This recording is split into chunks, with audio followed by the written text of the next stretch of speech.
রাজনীতি যারা করে তাদের মৌলিক 4টে বৈশিষ্ট্য। 1 নম্বরে তারা মিথ্যা কথা বলে, অধিকাংশ লোক মিথ্যা কথা বলে। 2 নম্বরে চরিত্র নাই, হ্যাঁ। 3 নম্বর হলো আধিপত্যবাদের সাম্রাজ্যবাদের দালালি করে। 4 নম্বর করে মানুষ অধিকারের কথা বলে, অধিকার হরণ করে। একমাত্র পাগল এবং যারা আসলে মানে রাজনীতিটা বোঝে না, একজন মুসলমান হিসাবে এই কথা কেউ বলতে পারে না যে আমরা শরিয়ায় বিশ্বাস করি না। যারা বলছে রাষ্ট্রটা ঘেরাই তো লক্ষ লক্ষ কোটি টাকা দুর্নীতি করছে, 5 বার বিশ্ব দুর্নীতি চ্যাম্পিয়ন হয়েছে কাদের আমলে? তার দুর্নীতি করছে না, চাঁদাবাজি করছে না? কারণ আপনি জানেন না এক থেকে রাশেদ ভাইরে কারো করবে, রাশেদ ভাইয়ের জাগোলাগে সুর মিলাইতেছে তারা। আচ্ছা, তারা করছে না? এটা দেশের ডকুমেন্টারি এভিডেন্স আছে না, টিআইবির রিপোর্ট আছে না? তারা এই কাজটা করছে না। তারপরে কাজী এইটা তো তারপরে নাসিরউদ্দিন পাটোয়ারি তো একটা লোকের নাম বলে দিচ্ছে যে ওজা দুর্নীতি করছে, এই টাকাই তো একটা গণভোট হয়ে যায়, করছে না? হেনা কি বলছে যে মামলা করবো, এর মধ্যে করো মামলা দিয়া। আপনি কি এটা বিশ্বাস করছেন? আপনি কি বিশ্বাস করছেন যে নাসিরউদ্দিন পাটোয়ারি যা বলছে সব সত্য? না, বলছে তো। মামলা করলে মামলায় প্রমাণ হবে। কেন বলছি না, নাসিরউদ্দিন পাটোয়ারি কিন্তু জামাতের বিরুদ্ধে বলতেছে, মামলায় প্রমাণ হবে ও সত্য না মিথ্যা বল। যাই হোক ভাই, যদি একটু আপনি আমাকে অ্যালাউ করেন 30 সেকেন্ড। সেটা হলো নাসিরউদ্দিন পাটোয়ারি কিন্তু জামাত ইসলামের বিরুদ্ধে বলতেছে, সারাদিন গালিগালাজ করতেছে, বিএনপির বিরুদ্ধে তো বলে। আমি এটাই বলতেছি যে আপনি যেহেতু নাসিরউদ্দিন পাটোয়ারির কোটেশনটা আনলেন, এই জন্যই বলছি যে তার কথা যদি আপনাকে বিশ্বাস করতে হয় তাহলে জামাতের বিরুদ্ধে নাসিরউদ্দিন পাটোয়ারি যে বিশ্বাস করতে হবে, টাকা খরচ হবে, এই তো অজুহাত। তাতে বোঝায় কি তারাও নির্বাচনের আগে আমার কথাটা আপনি বুঝেছেন? তার মানে ওইটা যদি বিশ্বাস করতে হয় তাহলে এটাও বিশ্বাস করতে হবে। তাহলে এই জামাতের এই ধরনের চরিত্র যেটা নাসিরউদ্দিন পাটোয়ারি বলছে, তাহলে এই চরিত্রের সাথে আপনি কেন যাচ্ছেন? আর কি চরিত্র এদেশের মানুষ সব জানে, এদেশের চরিত্র কার কি এদেশের মানুষের বলতে বাকি নাই। এদেশের রাজনীতি যারা করে তাদের হলো 4টে বৈশিষ্ট্য। রাজনীতি যারা করে তাদের মৌলিক 4টে বৈশিষ্ট্য। 1 নম্বরে তারা মিথ্যা কথা বলে, অধিকাংশ লোক মিথ্যা কথা বলে। 2 নম্বরে চরিত্র নাই, হ্যাঁ। 3 নম্বর হলো আধিপত্যবাদের সাম্রাজ্যবাদের দালালি করে। 4 নম্বর করে মানুষ অধিকারের কথা বলে, অধিকার হরণ করে। এই 4টে হলো রাজনীতির বৈশিষ্ট্য। রাজনীতি তো আপনারাও করেন, আমরা প্রচলিত আমরা এই সকল রাজনীতি যারা ক্ষমতায় ছিলেন, এটা হলো ক্ষমতাসীনদের যারা ছিল, ক্ষমতায় যারা ছিল তাদের হলো 4টে বৈশিষ্ট্য ইতিমধ্যে প্রকাশ। আমার কথাটা একটু শেষ হয়নি। তো তোমার সময় তুমি বলো, তোমার সময় তুমি বলো, তোমার সময় তুমি বলো, আমি বলবো না। হ্যাঁ, আমার সময়। যার কারণে এরা কখন কি বলে না বলে, এই যে মনে করেন বিএনপি, এরাও তো একবারে ফ্যাসিস্টদের সহযোগী ছিল, আওয়ামী লীগের সহযোগী ছিল। 18 সালে যদি তারা নির্বাচন বয়কট, আমরা 11টার সময় আওয়ামী লীগের সহযোগী ছিল, ফ্যাসিস্টের সহযোগী ছিল না। 18 সালে তারা নির্বাচিত হয়ে 6 জন এমপি পার্লামেন্টে গেল না, এখানে শপথ পড়লো না। 6টা এমপি, মাত্র 6 জন, তার মধ্যে একজন নারী সংরক্ষিত আসনের মহিলা এমপি, তাকেও তো বসাইল সে, এই যে রুমিন ফারহানাকে। তাহলে বোঝা গেল কি, যদি সেই দিন যদি বিএনপি শপথ না পড়তো, ওই পার্লামেন্টে না যাইতো, তাই কিন্তু 24-এর এই ঘটনা আওয়ামী লীগ ঘটাইতে পারে না। কাজে এই যে দেখা গেল আওয়ামী ফ্যাসিস্টদের, এবং গণভবনে যখন ডাকলো এই সকল দলকে, আমরা তো সেখানে প্রত্যাখ্যান করছি যে হাসিনা কোনো ডাকে যাবো না, বিএনপি তো সেই ডাকে গেছে, বিএনপি সেখানে যে আলাপ সংলাপ করছে তারা।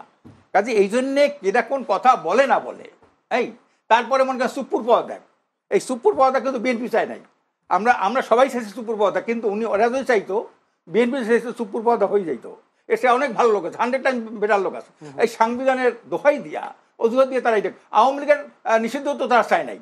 আমরা যখন রাত 2টার সময় যমুনার সামনে গেলাম, এনসিপি আমরা সহ, তখন কিন্তু তারা কিছু চায় নাই। যখন শাহবাগে আন্দোলনের মাধ্যমে রাত্রে ঘোষণা হলো যে এটা কার্যক্রম নিষিদ্ধ করা হয়েছে, তখন তারা বলছে 3 মাস আগে আমরা লিখিত দিয়েছিলাম আওয়ামী লীগকে নিষিদ্ধ করার জন্য, বিএনপি বলতেছে। তাহলে বোঝা গেল এরা কিন্তু যত বড় বড় যতই কথা বলুক না কেন, এরা আওয়ামী লীগের ভাষায় কথা বলে, এরা ভারতের ভাষায় কথা বলে, তাদের নেগেটিভ বর্ণনা করে। আওয়ামী লীগ যেমন মৌলবাদ দেখতে পারতো না, ভারত যেমন মৌলবাদ মানে ইসলামী পন্থা মানে মৌলবাদ, এরা মৌলবাদের উত্থান ঠেকানোর কথা বলে। শুধু আরেকটা মারাত্মকতার একটা কথা বলেছে, যে কথাটা একজন মুসলমান হিসাবে এই কথা কেউ বলতে পারে না, যে আমরা শরিয়ায় বিশ্বাস করি না।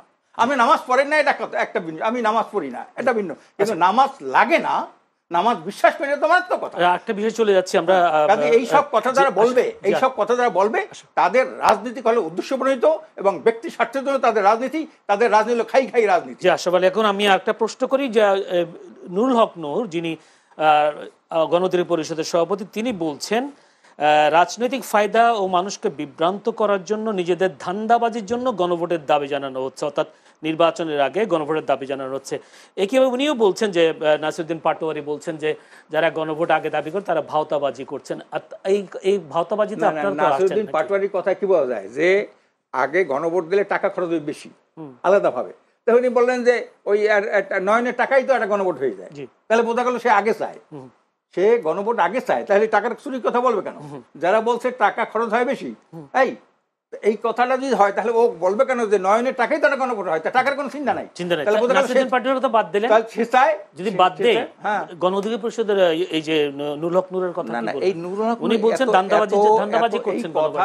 এই কথা নিয়ে আর বলতে চাই না, নতুন সংগঠন তো অনেক ভাঙ্গা করা চড়ে উঠতে অনেক সামনে আছে তাদের, কাজে এখন এই কথা যে বলছে তাকে জিজ্ঞেস করা উচিত।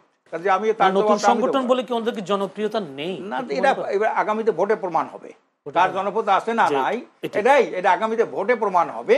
এই যে এনসিপির কি জনপ্রিয়তা, আজকে এটা তো ইউনূস সাহেবের দল, তাহলে জাতিসংঘে নেই কেমনে তাকে, জাতিসংঘ নিল কেমনে, কোন ক্রাইটেরিয়ায় এনসিপি জাতিসংঘে দিতে পারে বলে?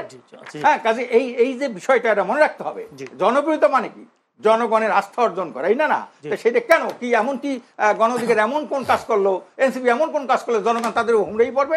ধন্যবাদ। আমি একটু যদি রাশেদ খানকে যেতে দেখি এমন কি কাজ করেছেন যে জনগণ আপনাদের উপর হুমড়ি খেয়ে পড়বে, আপনাদেরকে ভোট দিয়ে নির্বাচিত করবেন? ধন্যবাদ ভাই।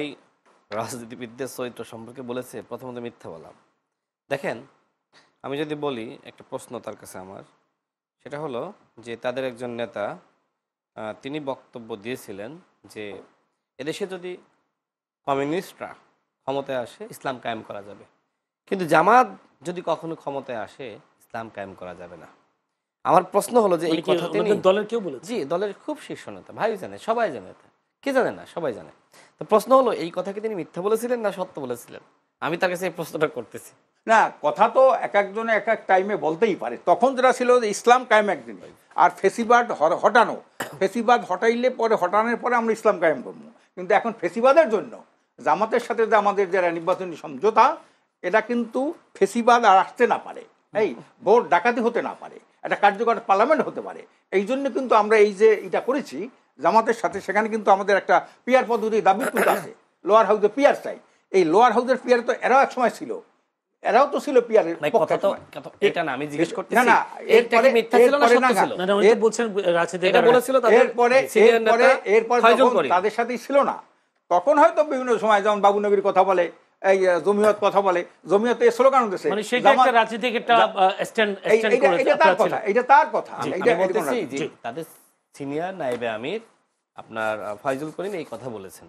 আমি তাকে জিজ্ঞেস করতেছি যে তিনি মিথ্যা বললেন না সত্য বললেন? না, এই যে যখন বলছেন রাজনীতির কথা, রাজনীতির কথা, তার মানে এইটা আপনাকে বলতে হবে যে রাজনীতিবিদরা রাজনীতির কথা বলেন, মিথ্যা বলেন না, তাই না? তার কথাই আর কি। না, মিথ্যা কথা তো অনেকে বলে, অনেকে বলে। আমি আপনাকে জিজ্ঞেস করলাম যে আপনার জামাতকে নিষিদ্ধ করা লাগে, এটা কইছে না? ওই যে কি আলাল, জামাতকে নিষিদ্ধ করা লাগে, কইছে না? অথচ জামাত নিয়ে তার সরকার গঠন করলো, জামাতের হাতেই দুইটা প্রতীক দিয়া গাড়ি দিয়ে দিল, মন্ত্রী বানাইলো, ঠিক না? হ্যাঁ, এই বিএনপি বানাইলো তো, তারপরে রাজাকার আব্দুর রহমান বিশ্বাসকে রাষ্ট্রপতি বানাইলো, রাজাকার শাহ আজিজকে তারা প্রধানমন্ত্রী বানাইলো।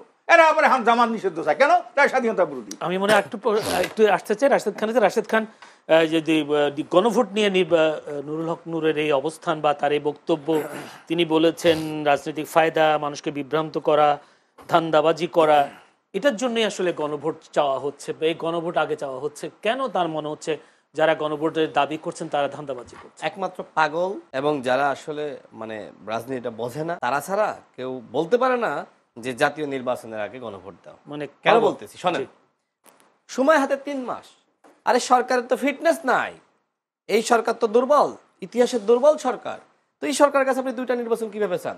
একটা নির্বাচন চান, বলেন যে প্রয়োজনে গণভোট লাগবে না, কিন্তু আপনি শুধুমাত্র দেশকে আনস্টেবল করার জন্য, জাতীয় নির্বাচনকে বানচাল করার জন্য আপনি শুধু গণভোট চাচ্ছেন। আপনি বলছেন যে আপনার গণভোট না হলে সংস্কার হবে না। আমি আগেই শুরু করেছিলাম, আপনার দলের কি সংস্কার হয়েছে?